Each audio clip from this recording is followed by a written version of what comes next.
Hello बच्चों, कैसे हैं आप लोग। मैं डॉक्टर रवि डालमिया आपका स्वागत करता हूं। मैं पढ़ा रहा हूं आप लोग को स्ट्रेंथ ऑफ मटेरियल। उम्मीद करता हूं कि आप लोग को मज़ा आ रहा होगा। तो आज मैं लेके आया हूं लेक्चर नंबर 25। तो बच्चों, मैं doctor Ravi Dalmia, PhD in mechanical engineering from IIT Kanpur, 14 year of teaching experience. और चूंकि मेरी PhD डिज़ाइन में है, इसलिए मेरे फेवरेट सब्जेक्ट हैं strength of material, machine design, mechanics, engineering mathematics, fluid mechanics, structure. तो बच्चों, आप हमारे साथ जुड़ सकते हैं टेलीग्राम चैनल और यूट्यूब चैनल के थ्रू। और चैनल का नाम क्या है बच्चों? The great hall gate. क्या नाम है? The great hall gate. इसके थ्रू आप लोग हमसे जुड़ सकते हैं, यूट्यूब चैनल और टेलीग्राम चैनल। तो आप लोग अपने दोस्तों को भी बताएं और अधिक से अधिक संख्या में सब्सक्राइब करें the great hall get YouTube channel and Telegram channel. तो बच्चों, आपको पता है कि अनअकैडमी में दो तरह के कोर्स चलते हैं, एक होता है प्लस कोर्स और एक होता है आइकॉनिक कोर्स। प्लस में आपको क्या मिलता है? Live classes, weekly test, structure course, unlimited access and crash course. और आइकॉनिक में आपको ये सब चीज़ें मिलती हैं। तो यहाँ पे सबसे खूबसूरत चीज़ क्या मिलती है आइकॉनिक में कि आपको एक कोच मिलता है। कोच आपको आपकी कमियों के बारे में बताएगा और आपके जो चीज़ें कठिन लग रही हैं या डाउट हो रहे हैं तो आपको गाइड करेगा। तो आइकॉनिक में क्या बहुत चीज़ें मिलती हैं, उसमें एक्स्ट्रा क्या मिलता है? Personal coach.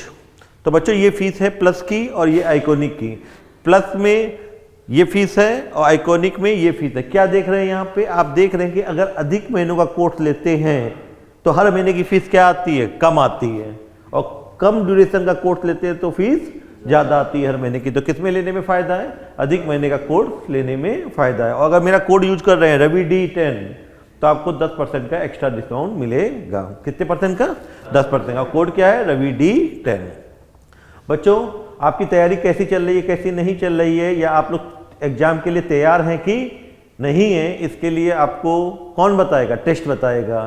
तो अनअकैडमी में मॉक टेस्ट का प्रोविजन हुआ है इस समय और ये फ्री ऑफ कॉस्ट है। क्या है? Free of cost. आप लोग एनरोलमेंट करें इसके लिए और देखें कि आपकी तैयारी कैसी है। यहाँ पे ऑल इंडिया रैंक बनेगी जिससे आप पता कर सकते हैं कि आपकी कमी में क्या कमी रह गई है या आपकी तैयारी अच्छी है कि नहीं है। तो अधिक से अधिक संख्या में क्या करिए? मॉक टेस्ट के लिए अप्लाई करिए। और ये कब से कब हो रहा है? 2 जनवरी से 30 जनवरी तक। 2 जनवरी से 30 जनवरी तक एवरी संडे 2 जनवरी से 30 जनवरी।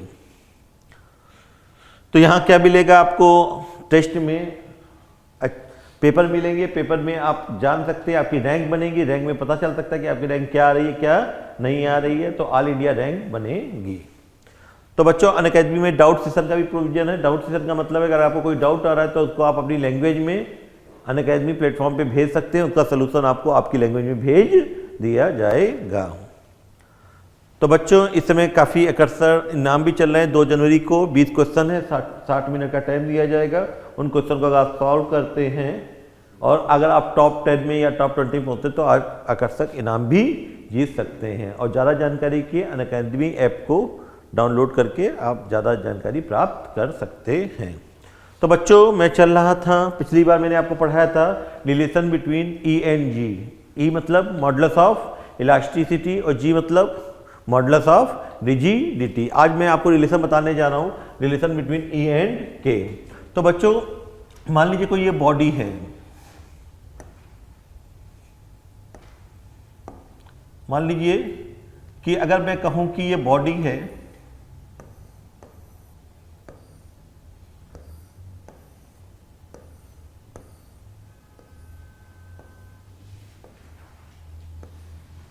ये बॉडी है, इसमें प्रेशर लग रहा है। मान लीजिए कि स्ट्रेस लग रहा है सिग्मा, सिग्मा एंड सिग्मा। तो आप कहेंगे सर स्ट्रेस क्या लग रहा है? एक्स डायरेक्शन में कितना लग रहा है? सिग्मा। वाई डायरेक्शन में कितना लग रहा है? सिग्मा। और जेड डायरेक्शन में क्या लग रहा है? सिग्मा। तो आपको मैंने बताया था कि एक टर्म बताया था बल्क मॉडुलस। क्या बताया था? Bulk modulus. बल्क मॉडुलस क्या होता है? आपको बताया था चेंज इन प्रेशर मतलब ये सिग्मा हो जाएगा और ये क्या हो जाएगा? Delta V upon V। ये क्या कहलाता है बच्चों? Bulk modulus. कोई पूछे बल्क मॉडुलस होता क्या है? तो मैंने बताया था स्ट्रेस, जो भी स्ट्रेस काम करेगा अपॉन वॉल्यूमेट्रिक स्ट्रेन। क्या बताया था? स्ट्रेस या change in pressure upon volumetric strain. Minus क्यों लिया था? क्योंकि हमने कहा था कि वॉल्यूम घटने पे पहले वॉल्यूम क्या होगा? पहले वॉल्यूम ज़्यादा होगा, बाद में वॉल्यूम कम होगा। तो ये इसलिए निगेटिव आता है कि बाद का वॉल्यूम कम होगा, पहले का वॉल्यूम ज़्यादा आता है, तो बाद माइनस पहले करेंगे तो निगेटिव इसलिए लेगा कि निगेटिव क्या हो जाए, खत्म हो जाए। तो बल्क मॉडुलस क्या होता है, minus sigma upon delta V upon V. V delta V upon V क्या कहलाता है बच्चों, वॉल्यूमेट्रिक। ये टर्म क्या कहलाता है, वॉल्यूमेट्रिक स्ट्रेन, ये टर्म कहलाता है वॉल्यूमेट्रिक स्ट्रेन। तो K इक्वल टू होता है minus sigma upon delta V upon V. तो अगर आपसे कहा जाए कि वॉल्यूम की बात करें तो वॉल्यूम क्या होता है, अगर मान लो कि ये आपका L है, ये भी L है और ये भी L है, तो इसका वॉल्यूम क्या होगा, L क्यूब होगा कि नहीं होगा, इसका वॉल्यूम क्या होगा L cube, length into width into height, तो L क्यूब होगा। तो अगर मैं फॉर्मूला मैंने शॉर्टकट सिखाया था, इसके लिए आपको बनाना है डेल्टा V अपॉन V, तो हमने क्या कहा था, ये हो जाएगा 3 डेल्टा L अपॉन L। पिछली क्लास में मैंने बताया था शॉर्टकट, तो हमने डेल्टा V अपॉन V निकाल लिया, तो ये क्या हो गया 3 डेल्टा L अपॉन L। और डेल्टा L अपॉन L क्या है, स्टेन इन, ये क्या है स्टेन इन, इस स्टेन इन एक्स डायरेक्शन। तो अगर मैं स्टेन इन एक्स डायरेक्शन है तो इसको अगर मैं निकालना चाहूँ, ये क्वेश्चन नंबर 1 मान लीजिए, ये क्वेश्चन नंबर 1 मान लें, तो अगर हम आपसे कहें कि स्टेन क्या होगा एक्स डायरेक्शन में, तो आप कहेंगे सर स्टेन निकालना चाहते हैं तो आप निकाल सकते हैं।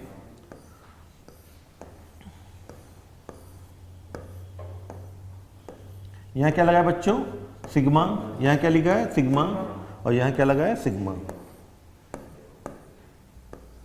Sigma sigma sigma. तो स्टेन एक्स डायरेक्शन में निकालना है, तो स्टेन इन एक्स डायरेक्शन, स्टेन इन एक्स डायरेक्शन, तो एक्स डायरेक्शन में निकालना चाहेंगे तो डेल्टा L अपॉन L, ये स्टेन क्या होगा, यहाँ पे आप कहेंगे सर खुद के कारण होगा सिग्मा अपॉन ई, हुक लॉ से कितना होगा माइनस सिग्मा अपॉन ई। क्यों माइनस होगा, क्योंकि ये दबा रहा है, तो खुद के कारण क्या होगा सिग्मा अपॉन ई। और पड़ोसी कौन कौन है, ये पड़ोसी है और ये पड़ोसी है, मतलब 2 पड़ोसी है, तो पड़ोसी का इफेक्ट क्या आता है म्यू टाइम्स, और पड़ोसी मेरा दब रहा है, पड़ोसी मेरा दब रहा है, तो मैं एक्स डायरेक्शन में बढ़ूंगा, तो यहाँ क्या हो जाएगा म्यू टाइम्स, म्यू मतलब पॉइजन रेशियो, और सिग्मा अपॉन ई। और ये पड़ोसी भी मेरा दब रहा है, जेड डायरेक्शन में दब रहा है, तो एक्स डायरेक्शन में बढ़ेगा, और इफेक्ट कितने टाइम का होता है, प्लस म्यू सिग्मा अपॉन ई। इसकी जानकारी मैं पहले भी एक्सप्लेन कर चुका हूँ काफी डिटेल में, कि खुद के कारण अगर एक्स डायरेक्शन में स्टेन निकालना चाहते हो, इसके कारण क्या आएगा सिग्मा अपॉन ई माइनस में, और इसके कारण ये वाई डायरेक्शन में दब रहा है, तो एक्स डायरेक्शन में उसका इफेक्ट बढ़ेगा, तो प्लस, और वाई और जेड डायरेक्शन के कारण क्या आएगा म्यू टाइम, तो म्यू, और इसका क्या होगा सिग्मा अपॉन ई, और इसीलिए क्या होगा सिग्मा अपॉन ई। तो यहाँ पे आप कहेंगे डेल्टा L अपॉन L कितना आ गया सर, यहाँ आप कॉमन ले लेंगे माइनस सिग्मा अपॉन ई, और ये क्या आ जाएगा 1 माइनस 2 म्यू, जहाँ म्यू क्या है पॉइजन रेशियो। तो ये क्या आ गया, ये क्वेश्चन नंबर 2 आ गई, ये क्या आ गई बच्चों, ये क्वेश्चन नंबर 2। तो आप यहाँ निकाल चुके हैं, अभी निकाला था आपने क्या निकाला था, आपने निकाला था डेल्टा L अपॉन L, यहाँ पे या डेल्टा V अपॉन V क्या था 3 डेल्टा L अपॉन L। तो यहाँ पे हमारा क्या हो जाएगा पुटिंग 2 इन 1, तो ये क्या आ जाएगा बच्चों delta V upon V equal to 3, और यहाँ पे क्या हो जाएगा डेल्टा L अपॉन L की जगह क्या हो जाएगा, डेल्टा L अपॉन L की जगह हो जाएगा सिग्मा अपॉन E माइनस में, और ये क्या हो जाएगा 1 माइनस 2 म्यू। क्लियर बच्चों, कुछ नहीं किया, हमने पहले वॉल्यूम लिखा, वॉल्यूम क्या होता है length into width into height, तो V equal to L cube हो गया, फॉर्मूला बनाया वॉल्यूमेट्रिक स्ट्रेन का, तो डेल्टा V अपॉन V क्या हो जाएगा 3 डेल्टा L अपॉन L। ये क्या है स्ट्रेन इन एक्स डायरेक्शन, तो स्ट्रेन इन एक्स डायरेक्शन के लिए निकाला तो कितना आ गया माइनस सिग्मा अपॉन ई 1 माइनस 2 म्यू। वैल्यू पुट कर दी, किसकी, ये वैल्यू वहां पुट कर दी, कहाँ पे 1 में, तो ये क्वेश्चन आ गई। अब आप कहेंगे सर यहाँ कुछ दिख रहा है, तो मैंने कहा क्या दिख रहा है, मैंने कहा इधर ले आइए, तो मैंने कहा ई ले आता हूँ, और बच्चों ये क्या हो जाएगा -3 sigma upon delta V upon V, और 1 माइनस 2 म्यू। और बच्चों अभी बताया था sigma upon delta V upon V क्या कहलाता है, क्या कहलाता है, तो बातों बातों में आ जाएगा equal to 3K 1 minus 2 mu. तो ये आ गया रिलेशन किसके बीच, E और K के बीच, कुछ भी नहीं था। आप कहेंगे E इक्वल टू होता है सर 3K 1 माइनस 2 म्यू, जहां E क्या है मॉडुलस ऑफ इलास्टिसिटी, K क्या है बल्क मॉडुलस, और म्यू क्या है पॉइजन रेशियो। क्लियर है बच्चों। तो अभी तक हमने जो बातें की थी E और G में रिलेशन निकाल रहा है, और अब किस में रिलेशन निकाल रहा है, E और के में रिलेशन निकाल लाए। कोई डाउट हो तो बोल सकते हैं, आगे बढ़े। तो आप कहेंगे सर आपने दो रिलेशन निकाले, एक रिलेशन निकाला है E equal to 2J 1 plus mu, और एक रिलेशन क्या निकाला है सर, ये E और G में रिलेशन है, और एक रिलेशन आपने निकाला है सर ये 3K 1 माइनस 2 म्यू, ये क्वेश्चन नंबर 2। जहाँ E क्या है, E है मॉडुलस ऑफ इलास्टिसिटी, बार बार इसलिए लिखता हूँ कि आपको यहीं पे रट जाए, मॉडुलस ऑफ इलास्टिसिटी। और G क्या है, मॉडुलस ऑफ रिजिडिटी, और आपका K क्या है, बल्क मॉडुलस, क्या है, बल्क मॉड्यूलस, और म्यू क्या है, पॉइजन रेशियो।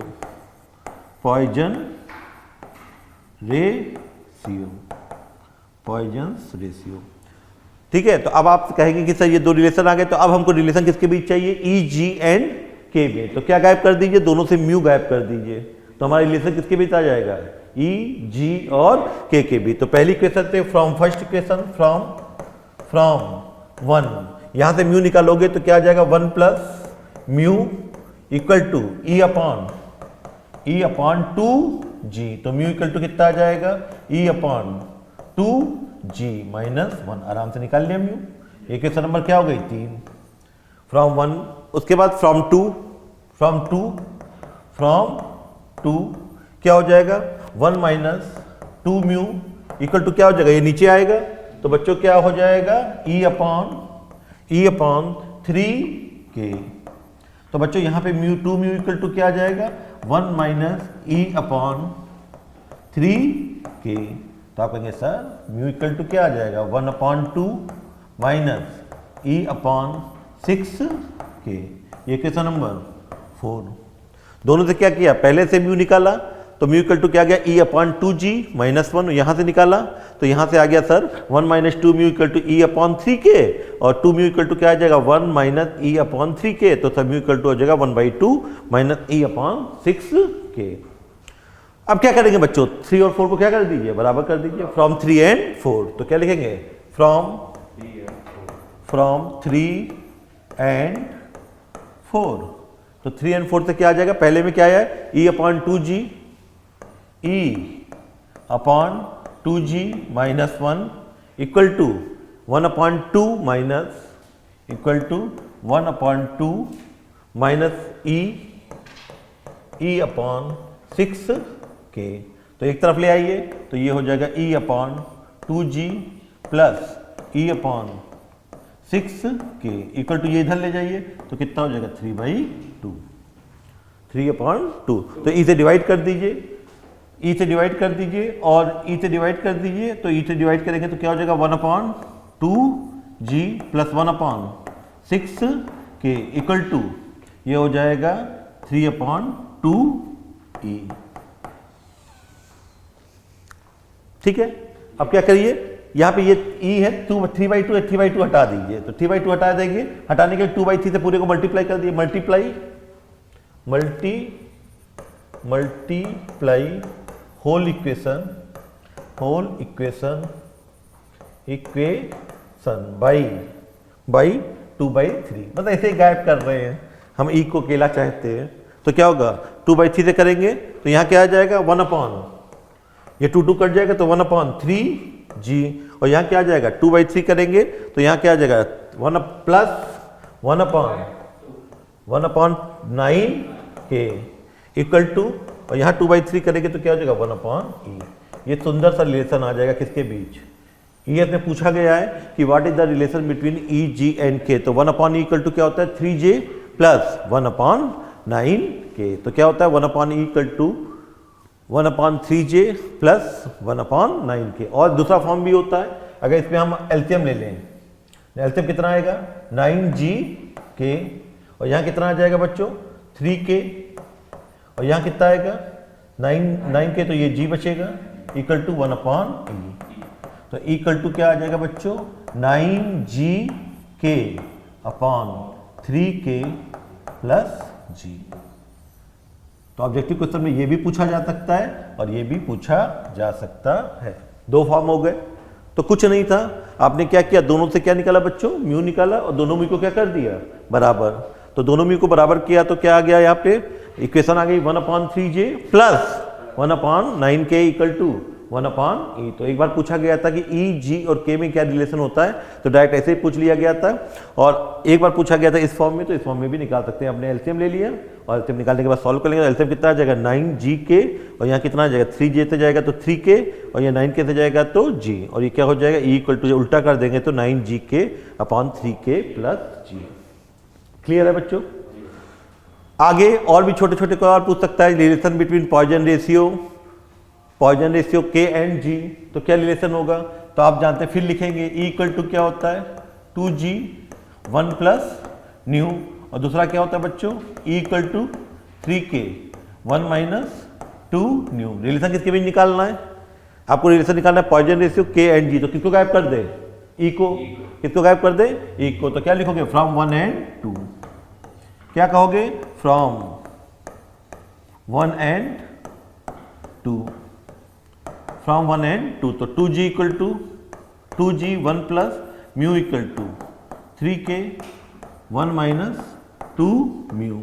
तो ये क्या हो जाएगा, 2g plus 2g mu equal to 3k minus 6k mu.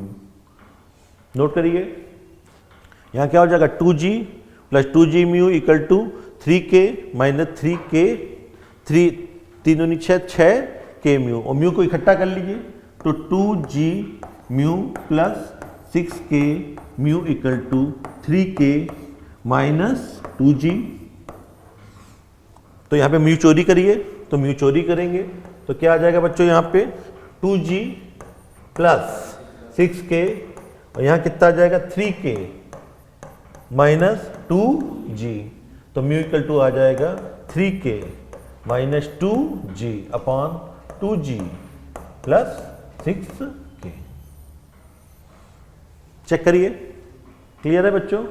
तो ये रिलेशन है म्यू, जी और के बीच।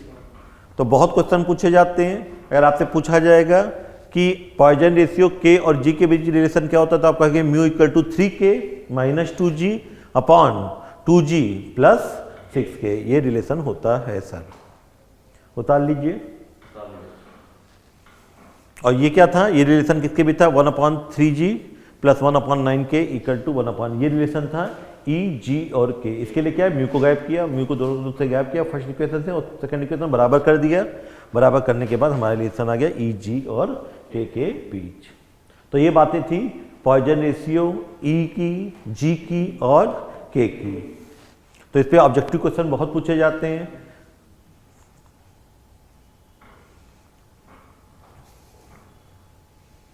तो आपका रिलेशन क्या आ गया बच्चों, रिलेशन आ गया म्यू इक्वल टू आ गया 3k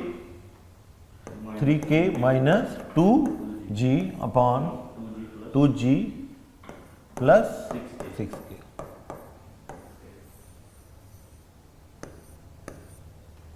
ठीक है बच्चों। अब देखिए बच्चों, एक होता है होमोजीनियस, एक होता है आइसोट्रॉपी। हम अपने सॉम की बात करें तो हमारा एक एजम्पशन होता है material should be homogeneous and isotropic. तो ये होमोजीनियस का मतलब क्या होता है, जैसे हम लोग केमिस्ट्री में पढ़ते हैं कि होमोजीनियस, जैसे नींबू का पानी या एक शक्कर को पानी में घोल दें तो शक्कर पूरी होमोजीनियस घुलती है कि नहीं घुलती है, तो वहाँ पे घुल जाती है, तो वो कहते हैं होमोजीनियस मिक्सचर मिल गया है। क्या मिल गया है, होमोजीनियस। तो यहाँ पे मटेरियल में होमोजीनियस का मतलब क्या होता है, इसको ध्यान से सुनिएगा। होमोजीनियस का मतलब होता है कि मान लो ये पार्टिकल है, तो किसी पर्टिकुलर डायरेक्शन में, मान लो इस डायरेक्शन में ई है, तो इस डायरेक्शन में हर पॉइंट पे किसी पर्टिकुलर डायरेक्शन में प्रॉपर्टी क्या हो, सेम हो। इधर ई है, मटेरियल प्रॉपर्टी ई है, यहाँ पे कितनी है, ई है। तो क्या कहोगे, एट ईच पॉइंट पे एट पर्टिकुलर डायरेक्शन अगर मटेरियल प्रॉपर्टी क्या है, सेम है, तो मटेरियल क्या कहलाता है, होमोजीनियस। जैसे एक डायरेक्शन में अगर मटेरियल की प्रॉपर्टी ई है, तो हर डायरेक्शन में क्या मतलब, यहाँ पे अगर इस पॉइंट पे एक डायरेक्शन में ई है, इस पार्टिकल में ई है एक डायरेक्शन में, यहाँ भी ई है, तो हर पॉइंट पे, जैसे एक ये पॉइंट है, एक ये पॉइंट है, एक ये पॉइंट है, ये पॉइंट है, तो एक डायरेक्शन में प्रॉपर्टी क्या है, अगर सेम है, तो वो क्या कहलाएगा, होमोजीनियस। जैसे वाई डायरेक्शन में क्या है, तो वाई में मान लो यहाँ पे E1, तो यहाँ भी क्या है E1, यहाँ भी क्या है E1, यहाँ भी क्या है E1, यहाँ भी क्या है E1, यहाँ भी क्या है बच्चों E1, यहाँ भी क्या है E1, और यहाँ भी क्या है E1, और यहाँ क्या है E1। मतलब क्या कहा, यहाँ पे इस पॉइंट पे अगर इस डायरेक्शन में E1 है तो यहाँ भी क्या हो E1 हो, ये यहाँ भी E1, तो एट ईच पॉइंट क्या बोलोगे, at each point, at particular direction, at particular direction, if material properties is same, material property, property is same, then material is called homogeneous,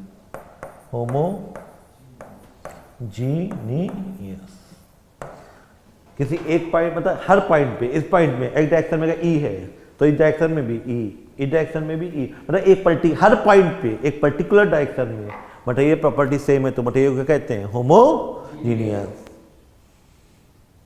मैंने कहा कि मैं हूं, मेरी इस डायरेक्शन में अगर E है प्रॉपर्टी, तो इनकी भी इस पॉइंट की, इस पार्टिकल की भी इस डायरेक्शन में क्या होनी चाहिए E, इनकी भी E। तो किसी हर पॉइंट पे एक पर्टिकुलर डायरेक्शन में अगर मटेरियल प्रॉपर्टी सेम है तो मटेरियल क्या कहलाता है, होमोजीनियस। दूसरा होता है बच्चों आइसोट्रॉपिक। दूसरा क्या होता है, आइसोट्रॉपी। दूसरा होता है बच्चों आइसोट्रॉपी। आइसोट्रॉपिक का मतलब क्या होता है कि देखिएगा,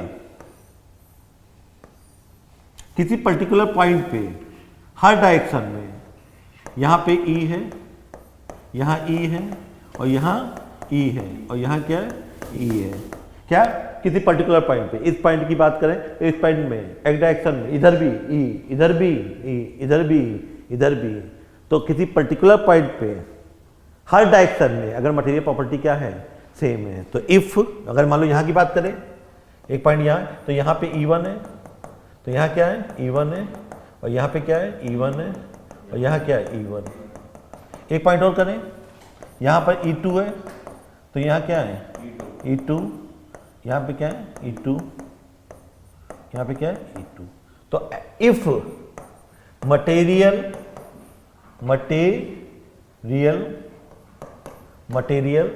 properties are same at each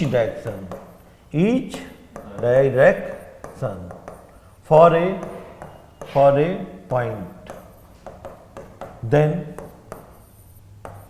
for a point मतलब एक पॉइंट पे मटेरियल प्रॉपर्टी हर डायरेक्शन में क्या हो, सेम हो। जैसे एक पॉइंट A है, A पे एक मतलब सब डायरेक्शन में E है, एक पॉइंट B है, वहां पे E1 है, यहाँ पे एक पॉइंट क्या है C, वहां पे क्या है E2 हर डायरेक्शन। तो क्या है, if material properties are same at each direction for a point, then material is called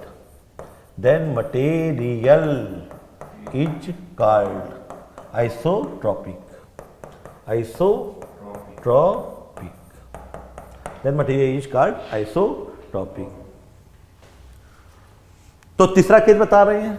तीसरा केस में क्या होगा बच्चों, हर पॉइंट पे, ये पॉइंट पे, ये पॉइंट पे, ये पॉइंट पे, हर डायरेक्शन में यहाँ E है, यहाँ भी E है, यहाँ भी E है, यहाँ भी E है। दूसरा पॉइंट क्या ले लें, दूसरा पॉइंट अगर हम ले लें, दूसरा पॉइंट यहाँ पे ये ले लिया, यहाँ भी क्या है, यहाँ भी क्या है E है, ये भी E है, यहाँ भी E है, और यहाँ भी E है। एक पॉइंट और ले लीजिए, मान लो एक पॉइंट C ले लिया, यहाँ पे E है, कहाँ गया, गायब हो गया। If at each point at particular direction if material property is same then material is called homogeneous। और यहाँ पे क्या है, if material properties are same at each direction for a point then material is called isotropic। अगला क्या बता रहा था, ये भी E है, ई भी ई है, ये भी ई है और ये भी ई है। तो क्या कहोगे? At each point and eight each direction. तो क्या कहोगे? If at each point and each direction material properties is same, material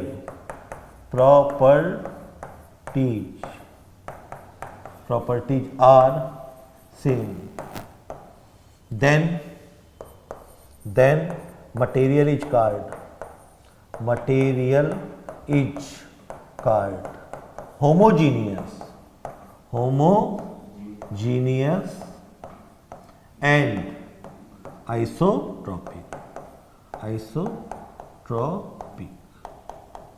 तो ध्यान रखिएगा बच्चों, अगर आपसे कहा जाए कि ईच पॉइंट पे एक पर्टिकुलर डायरेक्शन में मटेरियल प्रॉपर्टी सेम है तो होमोजीनियस, किसी पॉइंट पे हर डायरेक्शन में अगर मटेरियल प्रॉपर्टी सेम है, जैसे ये ए पॉइंट है तो यहाँ पे हर डायरेक्शन में प्रॉपर्टी सेम है, बी पॉइंट है तो प्रॉपर्टी सेम है, सी पॉइंट है तो प्रॉपर्टी सेम है। तो अगर ईच पॉइंट पे हर डायरेक्शन में प्रॉपर्टी सेम है तो मटेरियल क्या कहलाता है? आइसोट्रॉपिक। और ईच पॉइंट पे और ईच डायरेक्शन में अगर मटेरियल प्रॉपर्टी सेम है तो मटेरियल क्या कहलाता है? Homogeneous and isotropic. तो हमारे कोर्स की बात की जाएगी तो चाहे एक्सियल फोर्स हो, चाहे बेंडिंग हो, चाहे टॉर्सन हो, कोई भी मटेरियल हो, चाहे आरसीसी हो, चाहे हमारा सॉम हो, चाहे स्टील हो, चाहे मशीन डिजाइन हो, हर जगह ये एग्जम्पशन होता है material should be homogeneous and isotropic. जैसे ये मेरा मटेरियल है तो ऐसा नहीं कि यहाँ पे ये अलग होगा, यहाँ ये अलग होगा, हर डायरेक्शन में और हर पॉइंट पे मटेरियल प्रॉपर्टी क्या होगी? सेम। मटेरियल प्रॉपर्टी मतलब ई जी ये सब मटेरियल प्रॉपर्टी का ये क्या होंगी? सब सेम होंगी। तो इसीलिए एग्जम्पशन क्या होता है? जैसे हम जो चैप्टर पढ़ेंगे बेंडिंग स्ट्रेस, तो पहला एग्जम्पशन क्या लिख सकते हैं? Material should be homogeneous and isotropic. Isotropic पढ़ेंगे। अगर हम पढ़ेंगे टॉर्सन, तो टॉर्सन में भी क्या एग्जम्पशन रहेगा? Material should be homogeneous and isotropic. Homogeneous and isotropic मतलब मटेरियल के अंदर हर जगह, हर पॉइंट पे, हर डायरेक्शन में मटेरियल प्रॉपर्टी क्या होगी? सेम रहेगी। ऐसा नहीं कि यहाँ पे ई है तो यहाँ पे E1 हो जाए, यहाँ E2 हो जाए, यहाँ E3 हो जाए, हर जगह मटेरियल प्रॉपर्टी क्या होगी? सेम होगी। तो मटेरियल क्या कहलाता है? Homogeneous and isotropic. Homogeneous and isotropic. तो ये एग्जम्पशन हमेशा मान के चलते हैं, चाहे बेंडिंग हो, चाहे टॉर्सन हो, चाहे एक्सियल फोर्स हो, हमारा पहला एग्जम्पशन हमेशा रहेगा material should be homogeneous and isotropic. अब एक क्वेश्चन पूछा जाता है ऑब्जेक्टिव क्वेश्चन में कि कितने इंडिपेंडेंट कांस्टेंट चाहिए? कितने चाहिए? आइसोट्रॉपिक मटेरियल के लिए कितने इंडिपेंडेंट कांस्टेंट चाहिए? तो कितने इंडिपेंडेंट कांस्टेंट चाहिए? अगर आपको आइसोट्रॉपिक मटेरियल को डिफाइन करना है तो 2 इंडिपेंडेंट कांस्टेंट चाहिए। कितने? 2 इंडिपेंडेंट। अगर हमको 2 इंडिपेंडेंट कांस्टेंट, जैसे ई हो गया, जी हो गया, म्यू, तो अगर आप हमको 2 इंडिपेंडेंट कांस्टेंट ई और म्यू दे दो, क्या दे दो?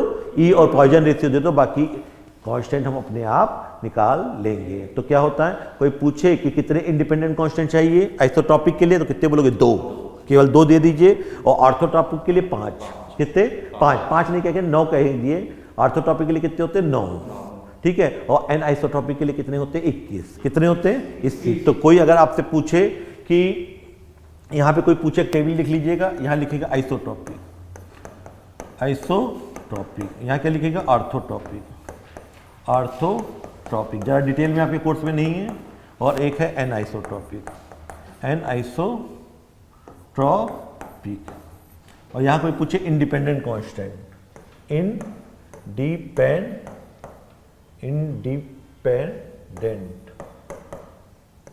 इंडिपेंडेंट कांस्टेंट कितने चाहिए? मतलब जो डिपेंड ना करे, तो इसमें कितने चाहिए? 2, इसमें 9 और इसमें कितने? 21। ऑब्जेक्टिव क्वेश्चन पूछा जाता है कि आइसोट्रॉपिक में कितने इंडिपेंडेंट कांस्टेंट चाहिए? तो 2, ऑर्थोट्रॉपिक में 9 और एन आइसोट्रॉपिक में 21। तो कौन सा मटेरियल सबसे सिंपल होता है? आइसोट्रॉपिक, क्योंकि पे कितने कांस्टेंट चाहिए? 2। और एक आता है लेमे कांस्टेंट, कभी कभी पूछ लिया जाता है लेमे कांस्टेंट की वैल्यू क्या होती है। तो कोई पूछे लेमे कांस्टेंट की वैल्यू क्या होती है, तो लेमे कांस्टेंट को लैम्डा कहते हैं। होता है कोई मतलब नहीं है, ई इसका होता है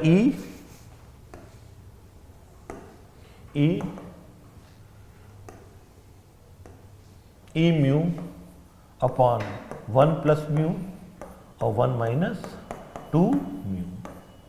ये कहाँ आता है? जब हम पहले मटेरियल एन आइसोटॉपिक होता है, एन आइसोटॉपिक होता है। पहले मटेरियल में 9/9 की मैट्रिक्स आती है, उसको सिंप्लीफाई करते हैं तो 21 आते हैं मटेरियल, फिर 9 आते हैं, फिर 2 आते हैं, तो उसके बीच में एक कांस्टेंट आता है लेमे कांस्टेंट। तो लेमे कांस्टेंट की वैल्यू कितनी होती है, e mu upon 1 plus mu और 1 माइनस 2 म्यू। तो कोई पूछ ले लेमे कांस्टेंट की वैल्यू क्या होती है तो आप क्या कहोगे, e mu upon 1 plus mu 1 minus 2 mu. तो यहाँ पे अभी तक आपने क्या सीखा, आइसोटॉपिक। पहले होमोजीनियस सीखा, होमोजीनियस का मतलब समझ में आ गया, फिर क्या समझ में आ गया, आइसोटॉपिक का। तो हमारे कोर्स में केवल होमोजीनियस कहा जाएगा कि केवल आइसोटॉपिक कहा जाएगा कि होमोजीनियस एंड आइसोटॉपिक कहा जाएगा, होमोजीनियस एंड आइसोटॉपिक। मतलब होमोजीनियस एंड आइसोटॉपिक का मतलब होगा हर पॉइंट पे, हर डायरेक्शन में मटेरियल प्रॉपर्टी क्या होंगी, सेम होंगी।